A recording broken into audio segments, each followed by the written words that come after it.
आज की कहानी का शीर्षक है बीरबल की बुद्धि का चमत्कार। एक बार किसी राजा के दो मंत्रियों में वाद विवाद हो गया। एक कहता था कि धन की प्राप्ति व्यापार से होती है, दूसरा कहता था व्यापार से नहीं बुद्धि से धन प्राप्त किया जा सकता है। इस बात पर कई दिनों तक उनका वाद विवाद चलता रहा और एक दिन आपस में हाथापाई हो गई। जाहिर है कि दोनों को दरबार में हाजिर होना पड़ा। राजा को जब उनकी झगड़े की बात कारण का पता बताया गया तो राजा ने उस मंत्री को अपने पास बुलाया जो व्यापार से धन की प्राप्ति मानता था और बोले, जितना धन तुम्हें चाहिए वह खजाने से ले लो और इस बात को सिद्ध करके दिखाओ कि व्यापार से धन की प्राप्ति होती है। इसके बाद दूसरे की बारी आई। राजा ने पूछा, तुम्हें विश्वास है कि बुद्धि से धन प्राप्त किया जा सकता है? मंत्री ने उत्तर दिया, महाराज, बुद्धि के द्वारा संसार की हर वस्तु को प्राप्त किया जा सकता है, उसके लिए व्यापार ही जरूरी नहीं है। राजा बोला, ठीक है, और उसे कुछ न देकर बिना वेतन अपने अस्तबल में घोड़े की देखभाल का काम सौंप दिया।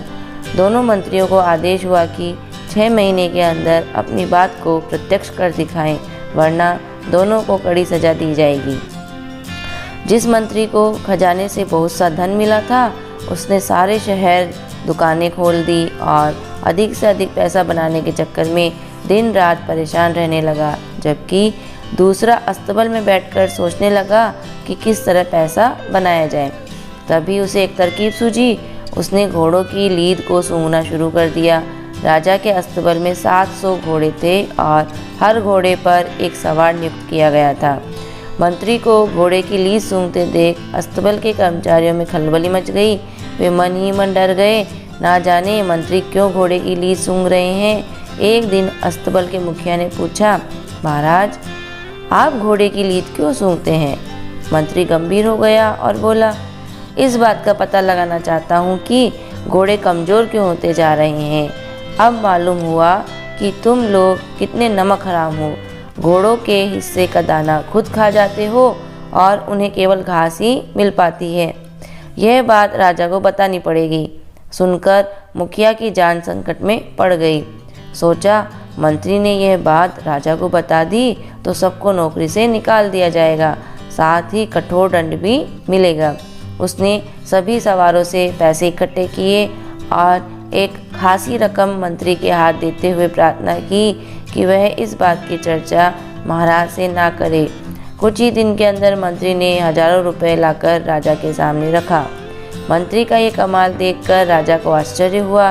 राजा ने उसे अस्तबल से हटाकर समुद्र की लहरें गिनने में लगा दिया। अब मंत्री जी सुबह से शाम तक समुद्र के किनारे बैठने लगे, जैसे सचमुच लहरों को गिन रहे हों। एक दिन जहाज़ों के कप्तान ने मंत्री जी को समुद्र के किनारे बैठे देख लिया। वह मंत्री जी के पास आया और वहां बैठने का कारण पूछा। मंत्री जी बोले, कई बातें ऐसी हैं जो सबको नहीं बताई जाती।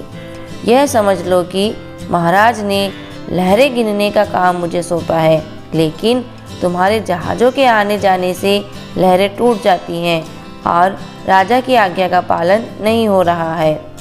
यह सुनकर कप्तान डर गया। कहीं मंत्री जी ने राजा से शिकायत कर दी तो मुसीबत खड़ी हो जाएगी।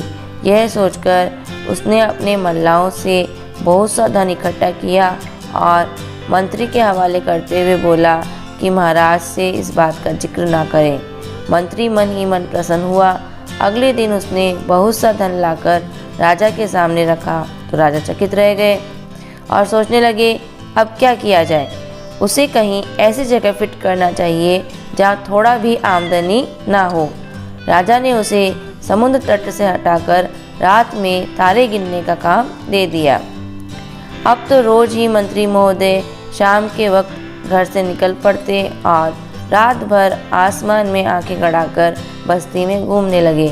अचानक एक रात मंत्री जी उस बस्ती में पहुँचे जहाँ नगर के धनी व्यक्ति ऊंची हवेलियाँ बनाकर रहते थे। लोगों ने देखा, आसमान में आंखें उठाए मंत्री जी गली कूचों में घूम रहे हैं। लोगों ने पूछा, महाराज, इस आधी रात में आप आसमान की तरफ क्यों ताक रहे हैं? मंत्री जी की आंखों में आंसू भर आए। वे बोले, आसमान में उठी इन हवेलियों को देख रहा हूँ। इतना कहकर वे फूट फूट कर रोने लगे। लोगों ने कहा, इसमें रोने की क्या बात है? मंत्री जी ने उत्तर दिया, रोना इसलिए आ रहा है कि इतनी सुंदर हवेलियों को बहुत जल्दी गिरा दिया जाएगा। फिर लोगों ने पूछा, ऐसा किस लिए? पूछने पर मंत्री जी ने बताया कि महाराज ने मुझे तारे गिनने का काम दिया है और तुम्हारी इन ऊंची हवेलियों के कारण मुझे इस काम में असुविधा हो रही है, इसलिए इन्हें गिराना पड़ेगा, तभी राजा की आज्ञा का पालन किया जा सकता है। नहीं नहीं, ऐसा नहीं हो सकता। बस्ती के लोग मंत्री जी के आगे हाथ जोड़कर बोले, आप महाराज को समझाएं कि ऐसा नहीं होगा।